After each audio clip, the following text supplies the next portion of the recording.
Bismillahirrahmanirrahim. Assalamualaikum warahmatullahi wabarakatuh. Alhamdulillahi rabbil alamin. Walladzi khalaqal mauta wal hayata liyabluwakum ayyukum ahsanu amala.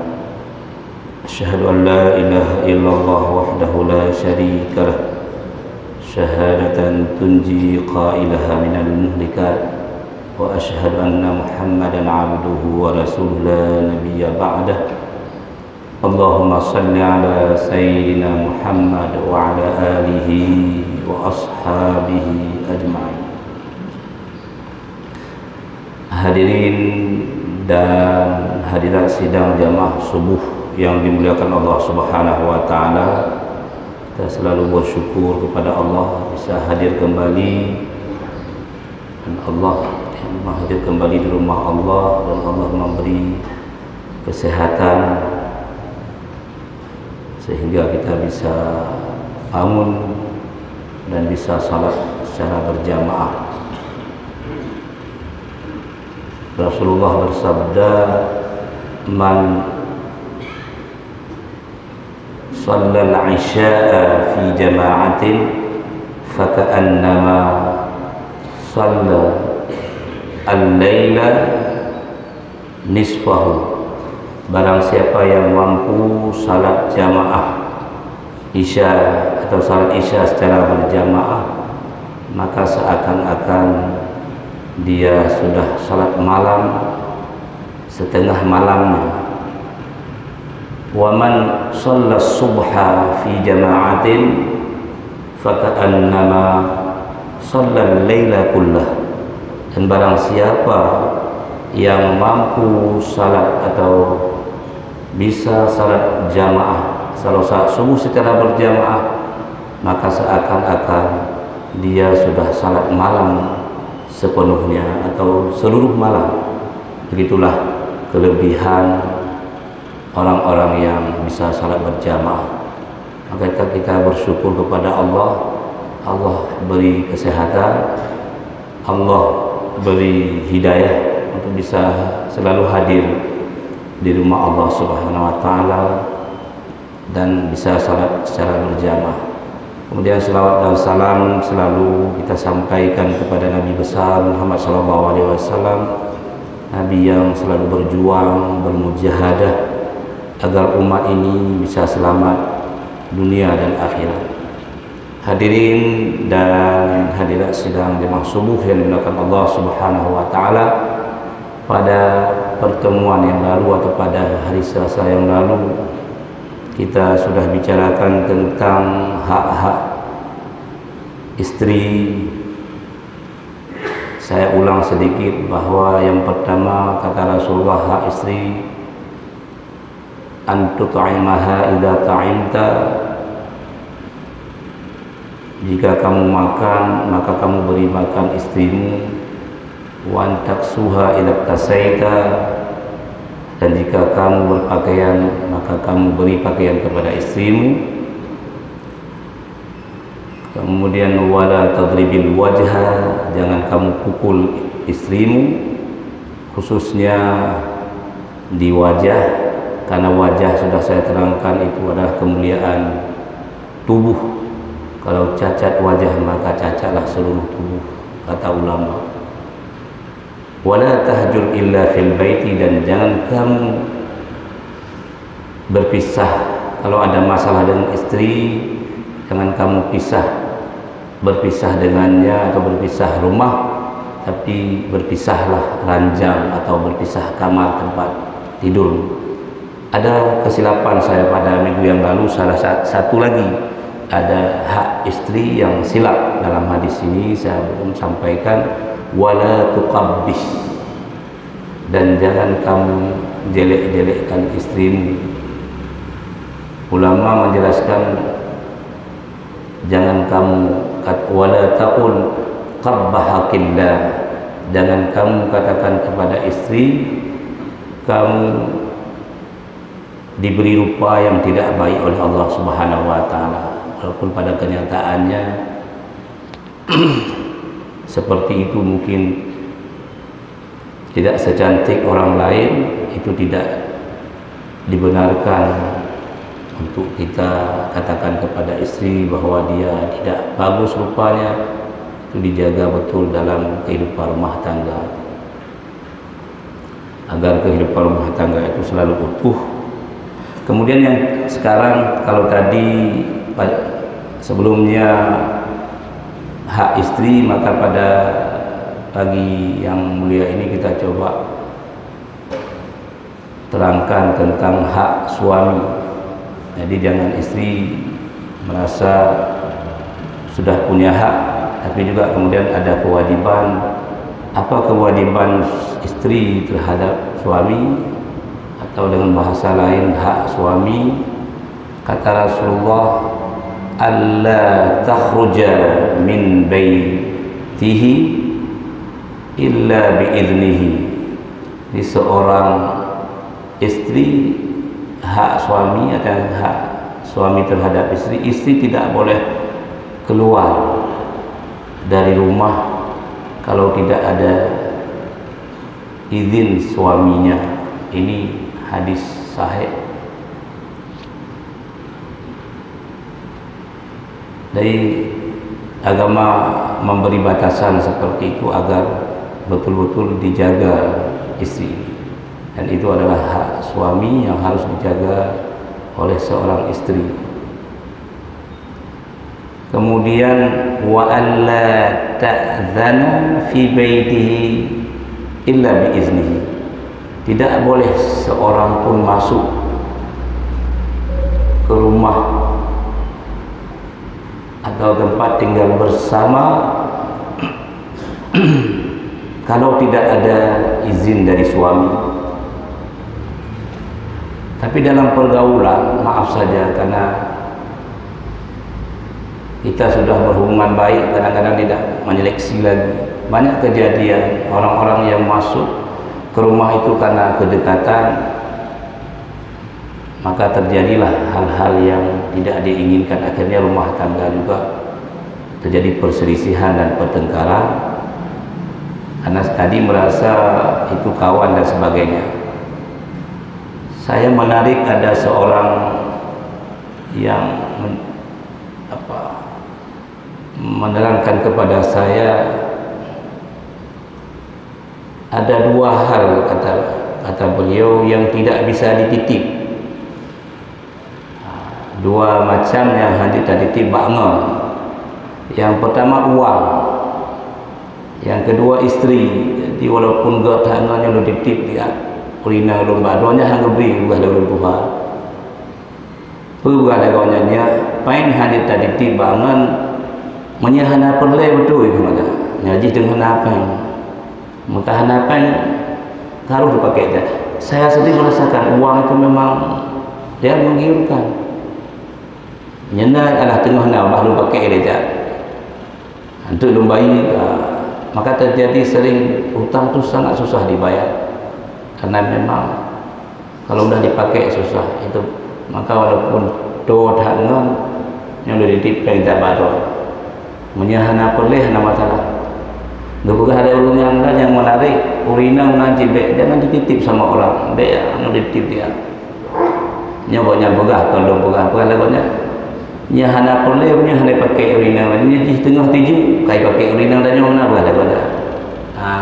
Maka sebaik apapun tidak boleh dititip, dan sebaik apapun tidak boleh masuk ke rumah kalau tidak diizinkan oleh suami. Dan banyak kejadian kalau kita di mahkamah itu ada kejadian-kejadian yang memang itu tadi karena tidak menjaga, padahal rumusnya sudah ada, semua harus diseleksi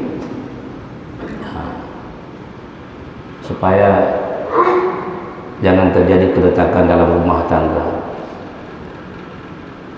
Sampai sedekah pun itu harus diizin kepada suami. Kalau ada hadis yang menegaskan sedekah pun untuk kalau itu harta suami, maka dia harus menjaga itu, tidak boleh sembarangan. Sebegitu agama memberi rumus dalam kehidupan rumah tangga.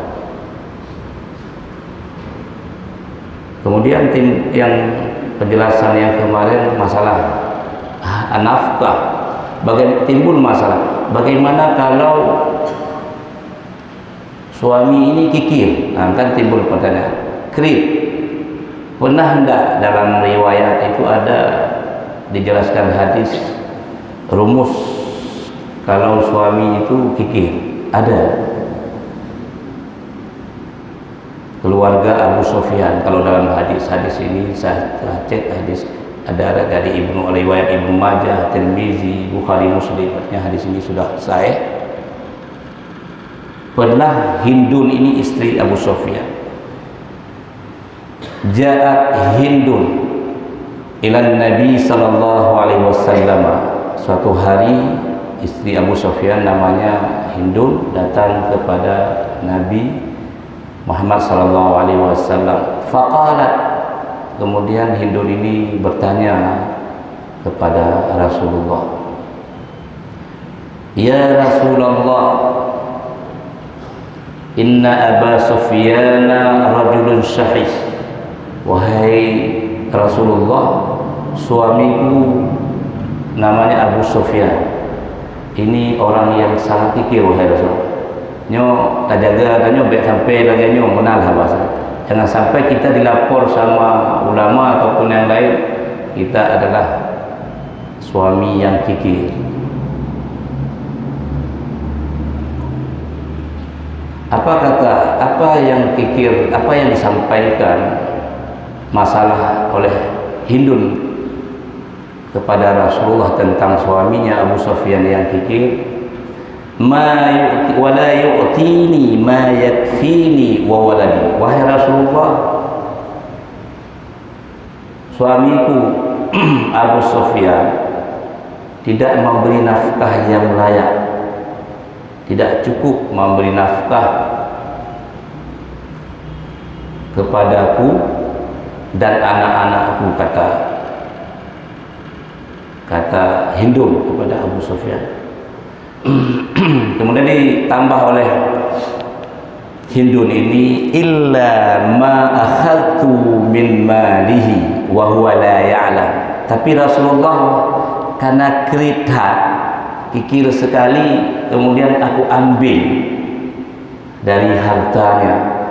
Cik apa yang lain, kau buka dompet mesti bersama, sudah diambil uangnya. Wa huwa la ya'lam, tetapi Abu Sufyan tidak tahu, loncak likut. Bahasa dia tacu. Rinang kiman hukum je rinang cu peng pintu. Secara umum tidak boleh nanti, tapi ada penjelasan hadis ini. Tidak boleh. Ketat sekali agama ini. Kaji rinang yang laki-laki dah guna peng mandum, tidak benar itu sebenarnya kalau saya pahami dari hadis. Baguna mandum bahlun atu tidak seperti itu konsepnya. Tapi kalau memang damai-damai tidak ada masalah, tapi konsep awal tetap pada suami, itu kalau kita pahami. Tapi kalau damai tidak ada masalah apa-apa, itu urusan rumah tangga orang, tidak apa-apa. Tapi kalau yang rumusnya tetap pada suami secara umum, kita baca hadis itu. Seperti kewarisan, boleh hendak orang laki-laki 2:1 dalam Al-Quran, lidzakari mislu hadzil unsayain. Bagi orang laki-laki itu 2 bagian dan perempuan itu 1 bagian. Boleh enggak orang dibagi sama? Boleh, ketika dia damai, kerelaan dari seorang laki-laki, boleh dia melihat adiknya dan sebagainya, tidak apa-apa. Tapi itu konsep damai. Konsep damai boleh saja kalau konsep damai. Kata as-sulhu sayyidul ahkam. Damai itu penghulu segala hukum. Itu kembali. Tadi juga dalam rumah tangga, kalau memang tidak ada masalah apa-apa, silakan istri yang mengatur rumah tangga, beli dan sebagainya, membeli kebutuhan rumah tangga diatur, uangnya tidak apa-apa. Tapi kalau bermasalah, kembali ke konsep awal bahwa yang lebih berhak suami. Kita kembali ke hadis tadi.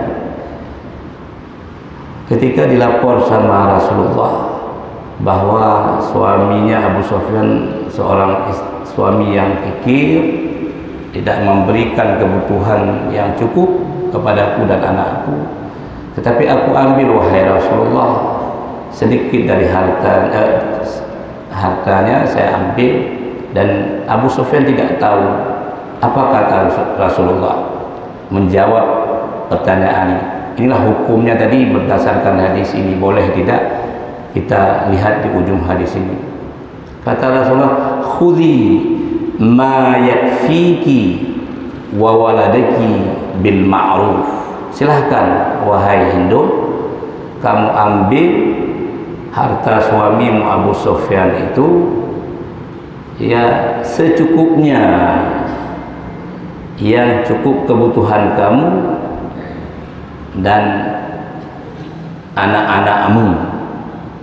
Jadi baik cik madu, kalau kira lah cik madu, rekening ATM cik madu, tidak boleh itu seperti itu. Karena orang lihat cik ATM, cik ATM madu tidak boleh. Jadi ini konsepnya, khudhi ma yakfiki wa waladaki bil ma'ruf. Ambillah, walaupun dia tidak tahu, ambillah secukupnya.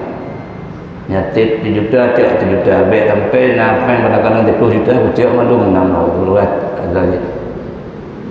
Nyahannya kaibah lain dan kaibah warmuh lain, dan bab lain lah kalau kita bicara itu sudah bab lain. Yang takut ibah guna ibe guru lain dan sebagainya. Tidak, Islam ada konsepnya. Kita kembali ke konsep Islam. Nah, Islam sangat memuliakan laki-laki biar konsep ini berjalan. Nah, ini tadi itu konsepnya. Maka berdasarkan hadis ini dibolehkan ya secukupnya, jangan diambil semaunya begitu. Itu orang tidak baik. Tapi dalam Islam juga ada suami yang diceritakan namanya Abu Salamah. Ini istrinya namanya Ummu Salamah, dan akhirnya istri ini meninggal. Abu Salamah kawin sama Rasulullah SAW, jadi istri Rasulullah setelah meninggalnya Abu Salamah. Ini menurut riwayat. Tadi yang enggak baik. Jadi dalam Islam juga dicerita mana yang baik dan mana tidak baik.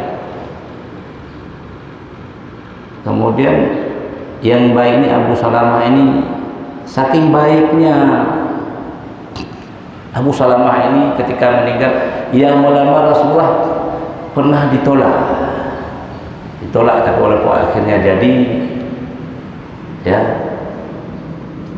karena teringat pada sabda Rasulullah juga, kalau ada yang meninggal maka ucapkan inna lillahi wa inna ilaihi raji'un.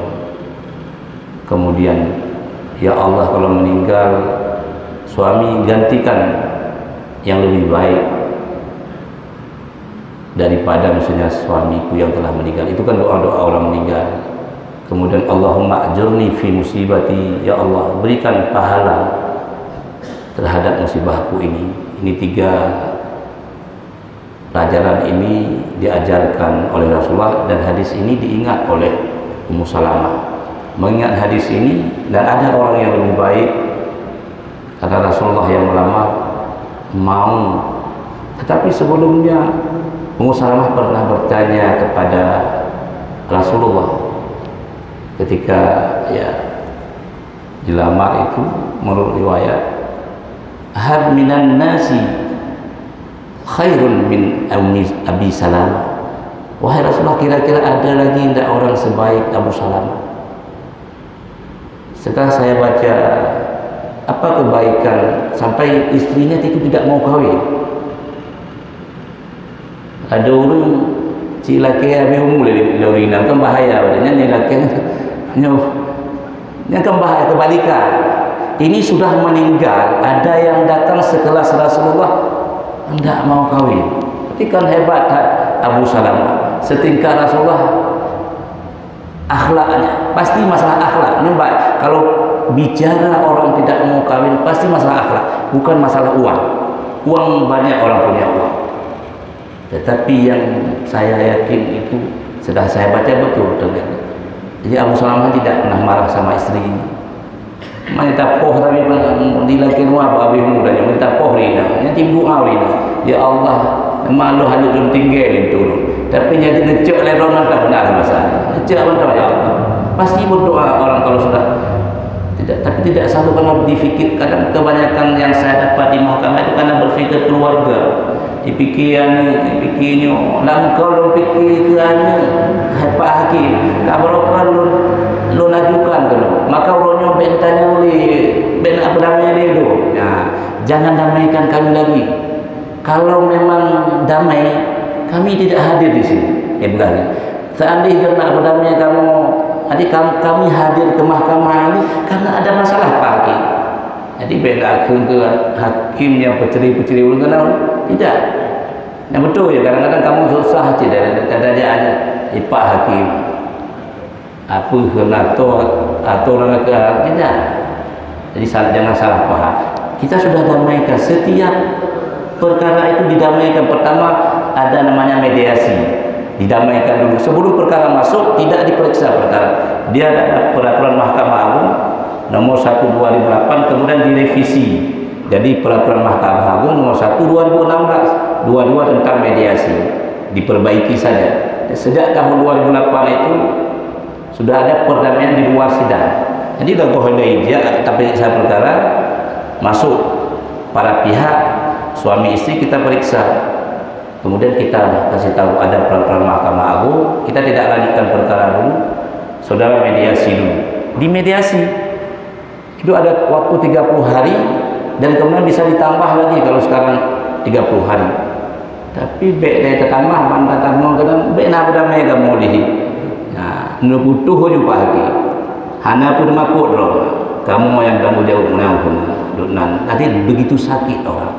Jadi kalau kebicara kebaikan pasti masalah akhlak. Bicara tidak baik juga pasti masalah akhlak. Maka kebaikan Abu Salamah itu kenapa sampai istrinya Ummu Salamah ketika ditawarkan dilamar oleh Rasulullah, beliau hampir-hampir menolak, sudah menolak karena tidak bisa dilupakan. Enggak tahu. Yang saya baca Abu Salamah itu ketika pulang tidak pernah marah sama istri. Senyum selalu. Maka kadang-kadang nak urino dia tahu bunyi lo ke bandakim, bandau ke bunyi lo kan ke bandakim. Nah, itu ada juga terjadi dalam rumah tangga itu macam-macam. Dan rumusnya memang pada akhirnya sabar.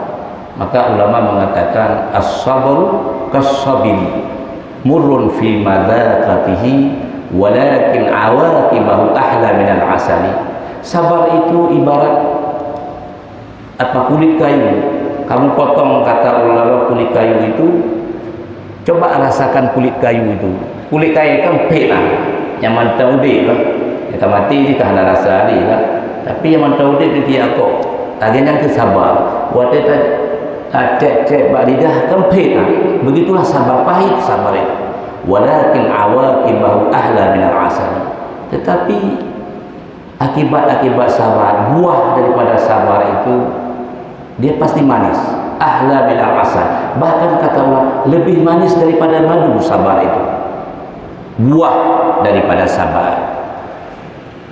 Kita kembali kepada tadi hadis tadi. Jadi dan juga Abu Salamah ini sangat baik dengan istri. Kalau Abu Sufyan dari pulang dalam nafkah, Abu Salamah berarti cukup, semuanya cukup, baik akhlaknya. Pegang ada ulun tuha yang pegang. Urinanya syaratnya dua macam, kata orang ini sama saya. Saya sering duduk dengan orang tua, saya ambil pelajaran yang berkaitan dengan yang hanaget, ada lima lagi kan kata hanaget, gubernurnya yang tonton. Tapi kita ambil yang baik saja. Kata orang tua itu, orang perempuan itu dua syarat saja. Cukup nafkah lahir dan cukup nafkah batin. Kata manyokian hek dua-dua pada upah dua-dua ke hana mungkin pada. Nah, saya sudah mengatakan tidak mungkin 100%, tapi kita paling tidak 80%. Maka Ibnu Abbas mengatakan sebelum kawin itu ini orang kawin Tuhan, ini rata-rata nah yang gohlem kawin. Maka sebelum kawin itu betul orang tua melihat dulu. Maka Ibnu Abbas mengatakan apa konsep mengawinkan anak, yang zawwiju banatikum minat taqi. Sebelum kamu kawin anakmu, kata Ibnu Abbas, lihat dulu siapa dia, kawinlah dengan orang-orang yang bertakwa. Apa keuntungannya, kata Ibnu Abbas, kalau seseorang mengawinkan anaknya dengan orang yang bertakwa? Bukan masalah uang dulu, letapai hana get masalah katih. Pengalaman saya lihat orang banyak kali uang tak bermasalah. Lun muamalah na yang telepon